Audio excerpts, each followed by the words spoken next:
देखिए, अभी के समय में मैंने अवलोकन किया है और मैंने एनालिसिस भी किया और बहुत बच्चे से मिला भी हूँ। मोस्टली बच्चे यही कहते हैं कि मेरा मैथ वीक है। अगर मेरा मैथमेटिक्स बहुत अच्छा होता ना, तो मैं कोई भी कंपटीशन मैं अगर स्लिप कर रहा हूँ ना, अगर पास नहीं कर रहा हूँ ना, तो वो मैथमेटिक्स है। मैं एक बात कहना चाहूँगा कि आप अपना मैथमेटिक्स को खुद से इतना ज़्यादा स्ट्रॉन्ग कर सकते हैं ना, आप उसका अंदाज़ा नहीं लगा सकते कि आप अपने मैथमेटिक्स को बिना ट्यूशन, बिना कोचिंग का आप इतना इम्प्रूव कर सकते हैं कि अगर क्वेश्चन एग्जाम में आया, आप देख करके उसका आंसर निकाल लोगे। बशर्ते आपको डिटरमाइंड होना पड़ेगा। मैं आगे बताऊंगा कि किस तरह से आपको मैथमेटिक्स का शुरुआत करना चाहिए जीरो लेवल से।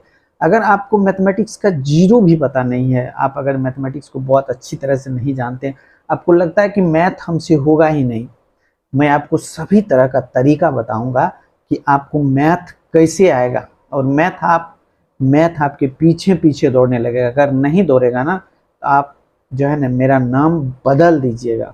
मैं ये दावे के साथ कहता हूँ। आप सिर्फ आगे मैं बताऊंगा कि मैथमेटिक्स को किस तरह से आपको लेके चलना है जीरो से। और एग्ज़ाम चाहे वो सेंट्रल एसएससी हो, और मैं दो चार बुक भी आपको रिकमेंड करूंगा कि आप दो चार कौन सी बुक लेना है। देखिए, तैयारी तो बहुत बच्चे करते हैं, मार्केट में ढेर सारी बुक अवेलेबल है, ढेर सारी सभी कुछ अवेलेबल है, लेकिन अब उसमें सिलेक्शन करना है आपको कि कौन सी बुक आपको पढ़नी चाहिए और कौन सी बुक नहीं पढ़नी चाहिए। आप ढेर सारे बुकों का जमावड़ा मत लगाइए अपने रूम में। कुछ सेलेक्टेड बुक मैं आपको रिकमेंड करूंगा कि आप ये सब बुक खरीद दो, और आंख मूंद करके बाजार में क्या हो रहा है, स्टूडेंट कौन सा बुक पढ़ रहा है, इसके चक्कर में मत पढ़ो। अरे वो ये सगीर अहमद पढ़ रहा है, ये महेश मिश्रा पढ़ रहा है, ये आर एस अग्रवाल पढ़ रहा है, उसका मैथमेटिक्स बहुत स्ट्रांग हो जाएगा। बड़ी बड़ी किताबें लेकर के, मोटा मोटा लेकर के घूमने से आपका मैथमेटिक्स नहीं होगा। आप सुनिए कि कैसे होगा। मैं बता रहा हूँ आपको कि आप अपने मैथमेटिक्स को कैसे स्ट्रांग कर सकते हैं। दुनिया के चक्कर में मत पड़िए कि वो ये बुक पढ़ रहा है, ये वो बुक पढ़ रहा है, इसीलिए वो मैथमेटिक्स अच्छा कर रहा है। गलत है। आपको मैं जो बुक रिकमेंड कर रहा हूँ ना, आप उसको सिर्फ देखते जाना। और कैसे देखना है मैं ये भी बताऊंगा। मैं ये बताने से पहले ये मैं कहना चाहूँगा कि आप लोग ज़्यादा बुकों का जमावड़ा ना करें। कुछ सेलेक्टेड बुक जो मैं रिकमेंड कर रहा हूँ, आपको सिर्फ वही देखना है।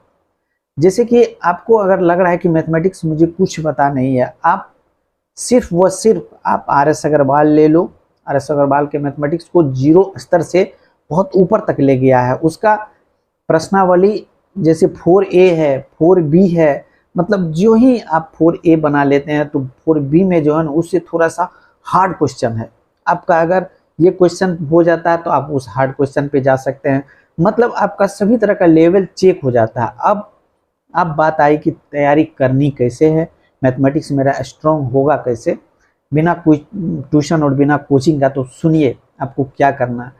आपको मैथमेटिक्स लेकर के आप बैठ जाइए, और मैथ लेके बैठने से पहले आप चैप्टर निकालिए कि आपको, अगर हमको एडिशन पढ़ना है, जोड़ पढ़ना है, सिंप्लीफिकेशन पढ़ना है, सब्सट्रैक्शन पढ़ना, जो भी चैप्टर आप स्टार्ट करने जा रहे हो, उससे पहले उससे रिलेटेड जितने भी फार्मूला है, जितना उस बुक में फार्मूला दिया हुआ है, उस फार्मूला को आप एक कॉपी में उतार लो। कॉपी में उतारने के बाद पहले उसको टोटल को याद कर लो, याद करके लिखो, ताकि सवाल आए और आपका दिमाग ये ना कहे कि हम पन्ना पलट के देखते हैं कि इस साइड में क्या है, तब हम उसको सॉल्यूशन करेंगे। तो फिर आपका मैथमेटिक्स कभी भी सही नहीं हो पाएगा। आप एक स्ट्रेटेजी तैयार कर लो कि मैथमेटिक्स को हमको अगर सुबह में 2 घंटा पढ़ना है, तो 2 घंटा पढ़ना है, चाहे वो आंधी आए, तूफान आए, बारिश हो, कुछ भी हो। आपने जो अपने आप से प्रतिज्ञा किया है, अपने आप को डिटरमाइंड किया है, वो फॉल्स नहीं होना चाहिए। अगर वो आपका फॉल्स करता है, तो आप अपने कामयाब और अपने जो आपने सोचा है उसमें आप पीछे पड़ जाएंगे। फिर मैथमेटिक्स वही हाल होगा जो आपका पहले था। मैथमेटिक्स आपका इम्प्रूव नहीं होगा। मैथमेटिक्स को इम्प्रूव करने के लिए सबसे पहले आप उस चैप्टर को देखिए, उसका जितना भी क्वेश्चन है सबको आप याद कर लीजिए, फार्मूला को, खास करके फार्मूला को याद करके आप रख लीजिए। उसके बाद उसको सवाल पे आइए। आप ऐसा भी कर सकते हैं कि आप जो सवाल है उसको एक कैलेंडर टाइप से बना लीजिए। अगर हम सिंप्लीफिकेशन शुरू किए तो उस सिंप्लीफिकेशन के टोटल फार्मूला को लिख लीजिए और उसको उल्टा के रखिए। जहां आप सोते हैं, जहां आप बैठते हैं, जहां आप पढ़ते हैं, वहीं सामने में रख लीजिए। सोने वक्त भी ऐसे मेरा नज़र पड़ा, सो रहे हैं, देख रहे हैं, चलो 4 क्वेश्चन तो याद हो गया। इस तरह से आपको एक स्ट्रेटेजी तैयार करना पड़ेगा। यूपीएससी क्रैक करते हैं बहुत बच्चे। यूपीएससी क्रैक करने के पीछे उसका जो डेडिकेशन है, उसका जो डिटर्मिनेशन है, अगर वो आप देखेंगे ना, तब आपको लगेगा कि आखिर ये यूपीएससी क्रैक क्यों किया। आप खुद कह सकते हैं कि ये लड़का यूपीएससी के काबिल था, उन्होंने अपने आप को ढाला, अपने आप को बनाया। इसीलिए जो भी चैप्टर आप शुरू कर रहे हैं उसका आप, चाहे वो दीवार में चिपकाना पड़े या आपका स्टडी टेबल है वहाँ पे चिपकाना पड़े, आप चिपका करके उसको एक नज़र देखते जाइए। और मैथमेटिक्स शुरू करने से पहले अगर आपका फार्मूला तैयार हो गया तो अब क्या करिए कि जो चैप्टर आप स्टार्ट किए उसका वर्कआउट बना लीजिए। वर्कआउट आप क्या करिए, टोटल वर्कआउट बना डालिए। अब आपको 90% आपका क्वेश्चन तैयार है बनने के लिए। जो भी आपका प्रश्नावली में क्वेश्चन आएगा, आप 90% उसके लिए मतलब तैयार हैं उसको बनाने के लिए। आप 90% क्वेश्चन को बना लिए। आपका 10% क्वेश्चन नहीं बना, कोई दिक्कत नहीं है, आप आगे बढ़ जाइए। दूसरा चैप्टर लीजिए। अब दूसरा चैप्टर में भी उसी चीज़ को रिपीट करिए।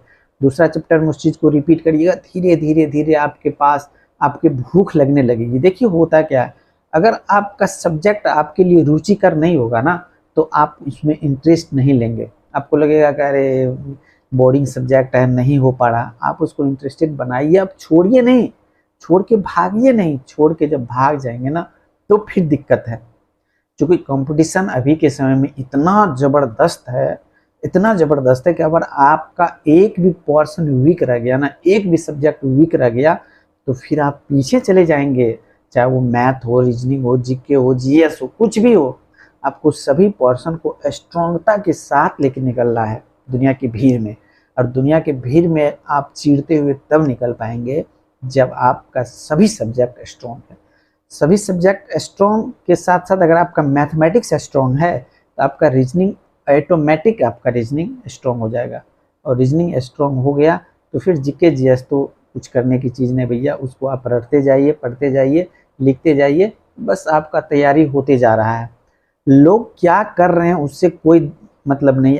और एक मैं रिकमेंड करूँगा आपको, आप सेंट्रल एसएससी सीजीएल का बुक ले लीजिए, ग्रेजुएशन लेवल का। प्रीवियस क्वेश्चन जितना भी उसमें प्रीवियस क्वेश्चन है आप उसको बनाइए। आपको पता लग जाएगा कि आपकी तैयारी कितनी है। और वो जनरल कंपटीशन का एक लेवल है सेंट्रल एसएससी, उसमें आपके मैथमेटिक्स का लेवल चेक हो जाता है कि आपका लेवल क्या है।